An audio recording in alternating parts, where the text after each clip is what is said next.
Hello అందరికీ. ఇది చూడండి, వర్షాలకి చిగుళ్ళు వచ్చేసింది. మొన్నటిదాకా మూడేళ్ళే ఉంది, ఇప్పుడు చూడండి దీని అందం. అలాగే ఒక చిన్న కథ చెప్పుకుందాం.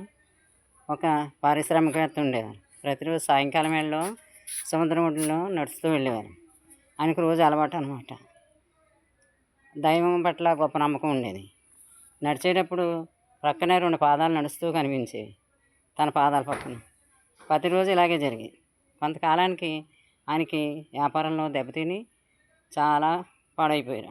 సమస్తము దెబ్బతింది. అందరూ ఆయన విడిచిపెడతారు. ఆయనకి దైవం పట్ల విశ్వాసం మాత్రం పోలేదు. ఆయనకి దైవం పట్ల విశ్వాసం పోలేదు. అలాగే సముద్రం ఒడ్డున నడుస్తున్నప్పుడు ఆ 2 పాదాలు కూడా కనిపించట్లేదు. దైవం కూడా నన్ను వదిలేశారా అనుకున్నాడు, భావించాడు. నెమ్మదిగా కూడ తీసుకుని వ్యాపారాన్ని అభివృద్ధి మళ్ళీ మామూలు రోజులు వచ్చాయి. సముద్రం ఒడ్డున నడుస్తున్నప్పుడు మళ్ళీ పక్కన 2 పాదాలు వచ్చినాయి. ఆ 2 పాదాలు మళ్ళీ కనపడుతున్నాయి. అప్పుడు ఆయన అనుకున్నాడు, భగవంతుడా నాతో ఉన్నావా అంటూ మాట్లాడుకోసాగాడు. అతనికి సమాధానం దొరికింది. ఏమని? నేను నిన్ను వదలలేదు. నీ కష్టం వచ్చినప్పుడు నేను నిన్ను ఎత్తుకుని మోసాను. అప్పుడు నీకు కనిపించిన పాదాలు నావే కానీ నీవి కాదు.